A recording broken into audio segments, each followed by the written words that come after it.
एक माँ की 3 जवान बेटियां थीं, जो बेहद खूबसूरत और आकर्षक थीं। उनकी सुंदरता को देखकर हर कोई मोहित हो जाता था।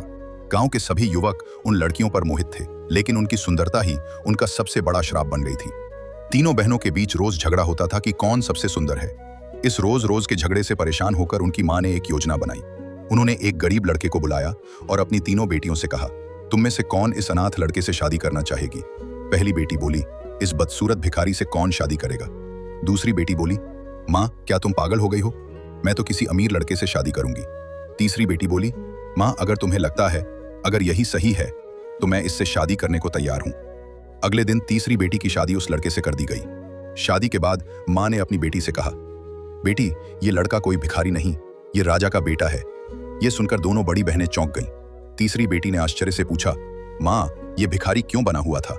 माँ ने कहा, ये नाटक मैंने इसलिए करवाया क्योंकि इसने मुझे कहा था मैं अपनी रानी उसी को बनाऊंगा जिसके दिल में सच्चाई और सरलता होगी।